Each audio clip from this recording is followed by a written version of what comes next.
வணக்கம். ஒவ்வொரு வருஷமும் மத்திய பட்ஜெட் தாக்கல் செஞ்சதும் நம்ம எல்லாருமே யோசிக்கிற ஒரு விஷயம், சரி இதனால எனக்கு என்ன பிரயோஜனம் அப்படிங்கிறது தான். 2026-27 பட்ஜெட் உங்க பர்ஸ, உங்க வேலைய, நம்ம நாட்டோட எதிர்காலத்தை இப்படி எல்லாத்தையும் எப்படி பாதிக்க போகுது? வாங்க ரொம்ப சிம்பிளா இத பத்தி பார்க்கலாம். முதல்ல இந்த பட்ஜெட்டோட மைய கருத்து என்ன? நிதி அமைச்சர் நிர்மலா சீதாராமன் சொன்ன இந்த வார்த்தைகள் தான் அதோட மொத்த சாராம்சமே. எங்க நோக்கம் லட்சியத்தை சாதனையாகவும் திறனை செயல்பாடாகவும் மாற்றுவது. இது வெறும் வார்த்தைகள் மட்டும் இல்ல, அரசாங்கத்தோட பெரிய இலக்குகள் என்னங்கறத தெளிவா காட்டுது. இந்த லட்சியங்களை அடையறதுக்கு அரசாங்கம் ஒரு 3 முக்கியமான கடமைகளும் முன்வைக்குது. கடமை நம்ம நாட்டு பொருளாதார வளர்ச்சிய வேகப்படுத்துறது, அதுவும் நிலையா இருக்கிற மாதிரி பாத்துக்கிறது. 2வது உங்கள மாதிரி மக்களோட கனவுகளை நனவாக்க உதவுறது. 3வது ஏழை பணக்காரர்னு எந்த வித்தியாசமும் இல்லாம எல்லாருக்கும் சமமான வாய்ப்புகளை உருவாக்குறது. இந்த 3 தூண்கள் மேலதான் இந்த முழு பட்ஜெட்டும் கட்டப்பட்டிருக்கு. சரி, இப்போ பெரிய விஷயங்கள்லாம் பேசியாச்சு. நேரடியா நம்மள பாதிக்கிற விஷயத்துக்கு வருவோம். உங்க பர்ஸ இந்த பட்ஜெட் எப்படி பாதிக்குது? டாக்ஸ்ல என்னென்ன மாற்றங்கள் வந்திருக்குன்னு பார்க்கலாம் வாங்க. நீங்க வெளிநாட்டுக்கு டூர் போக பிளான் பண்றீங்களா? அப்போ உங்களுக்கு ஒரு சூப்பர் நியூஸ். முன்னெல்லாம் நீங்க ஒரு டூர் பேக்கேஜ் புக் பண்ணா டிசிஎஸ் அப்படின்னு ஒரு வரியை அட்வான்ஸா பிடிப்பாங்க. இந்த வரி உங்க செலவு 10 லட்சம் ரூபாய்க்கு மேல போச்சுன்னா 20% வரைக்கும் இருந்துச்சு. ஆனா இப்போ நீங்க எவ்ளோ செலவு செஞ்சாலும் சரி, மத்த பேக்கேஜ் தொகையில வெறும் 2% மட்டும்தான் டிசிஎஸ். இதனால வெளிநாட்டு பயணம் இனி இன்னும் கொஞ்சம் ஈஸி.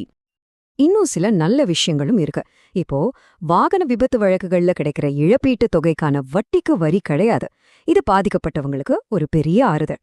ஒருவேளை நீங்க உங்க டாக்ஸ் ரிட்டர்ன்ல ஏதாவது தப்பு பண்ணிட்டீங்கன்னா அதை சரி பண்ணி திரும்ப ஃபைல் பண்றதுக்கு மார்ச் 31 வரைக்கும் டைம் கொடுத்திருக்காங்க. அது மட்டும் இல்லாம சின்னதா தொழில் பண்றவங்க தேவையில்லாம டிடிஎஸ் பிடிச்சு அவதிப்படாம இருக்கு. இனிமே ஆட்டோமேட்டிக்கா சர்டிபிகேட் வாங்கிக்கிற வசதியும் வரப்போகுது. ஓகே, இப்போ நம்ம பர்சனல் ஃபைனான்ஸ்லேருந்து நாட்டோட பெரிய எக்கானமிக்கு வருவோம். வேலை வாய்ப்புகளை அதிகரிக்கவும் பொருளாதாரத்தை வளர்க்கவும் இந்த பட்ஜெட்ல என்னென்ன இருக்கு வாங்க பார்க்கலாம். மருந்து துறையில இந்தியா ஏற்கனவே ரொம்ப வலுவா இருக்கு. இப்போ அத அடுத்த கட்டத்துக்கு கொண்டு போக பயோஃபார்மா சக்தின்னு ஒரு புது திட்டத்துக்காக 10,000 கோடி ரூபாய் ஒதுக்கியிருக்காங்க. பயோஃபார்மானா கேன்சர் மாதிரியான பெரிய நோய்களுக்கு நவீன மருந்துகளை தயாரிக்கிற ஒரு துறை. இந்த முதலீடு மூலமா இந்தியா இந்த மாதிரியான ஹைடெக் மருந்துகளோட உலகளாவிய உற்பத்தி மையமா மாறும். இது நம்ம ஹெல்த் செக்டருக்கும் வேலைவாய்ப்புக்கும் ஒரு பெரிய பூஸ்ட். நாம பயன்படுத்துற மொபைல் போன்ல இருந்து லேப்டாப் வரைக்கும் எல்லாத்துக்குமே எலக்ட்ரானிக் பாகங்கள் ரொம்ப முக்கியம். இதுக்காக வெளிநாடுகளை சார்ந்திருப்பதை குறைக்க உள்நாட்டு உற்பத்தியை ஊக்குவிக்கிறதுக்காக 40,000 கோடி ரூபாய் ஒதுக்கப்பட்டிருக்கு. இதனால மேட் இன் இந்தியா சிப்ஸ் அதிகமாகி பொருட்களோட விலையும் குறைய வாய்ப்பிருக்கு. புது ரோடுகள், பாலங்கள், ரயில்வே லைன்கள், ஒரு நாட்டோட வளர்ச்சிக்கு இந்த உள்கட்டமைப்பு ரொம்ப அவசியம்.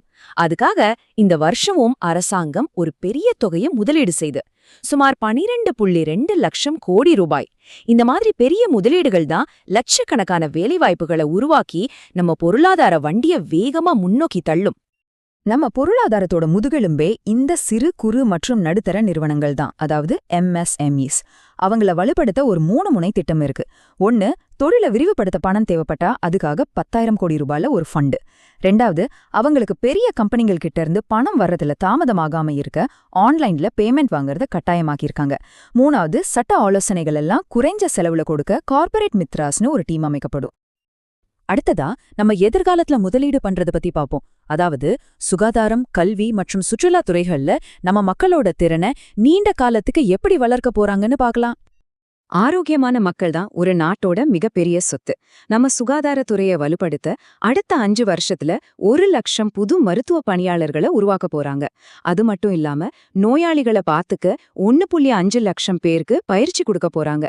இது கூட புதுசா மருத்துவ மையங்களும் ஆயுர்வேத நிறுவனங்களும் வரப்போகுது. இதன் மூலம் தரமான மருத்துவம் எல்லாருக்கும் கிடைக்கும்னு எதிர்பார்க்கலாம்.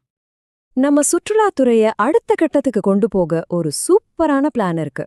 நம்ம வரலாற்று இடங்கள் பத்தின எல்லா தகவல்களையும் டிஜிட்டல் ஆக்குறது, இயற்கையை பாதிக்காத மாதிரி புது மலை மற்றும் கடற்கரை பயணப்பாதைகளை உருவாக்குறது, பழைய தொல்பொருள் இடங்களை எல்லாம் புதுப்பிச்சு ஒரு அனுபவ மையமா மாத்துறது, இந்த மாதிரி திட்டங்கள் மூலமா சுற்றுலாத்துறைக்கு ஒரு பெரிய ஊக்கம் கிடைக்கும்.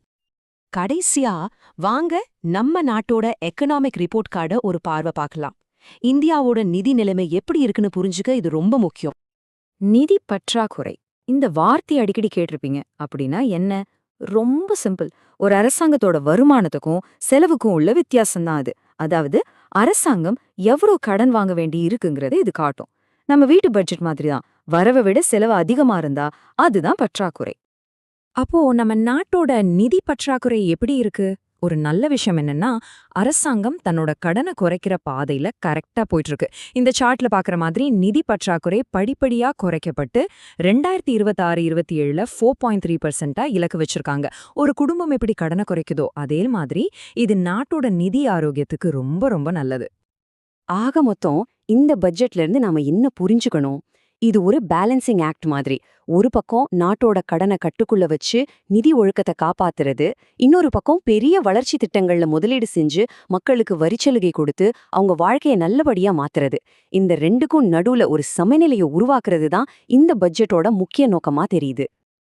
இப்போ நான் உங்ககிட்ட கேக்குறேன், நாம பார்த்த இந்த புது திட்டங்கள்ல இந்தியாவோட எதிர்காலம் பத்தி உங்களுக்கு ரொம்ப நம்பிக்கையை கொடுக்கற விஷயம் எது? அது வரிச்சலுகையா, புது தொழிற்சாலைகளா, இல்ல சுகாதார திட்டங்களா? உங்க கருத்துக்களை மறக்காம கீழே கமெண்ட்ல சொல்லுங்க. மீண்டும் ஒரு புதிய விளக்கத்தோட உங்களை சந்திக்கிறேன். நன்றி.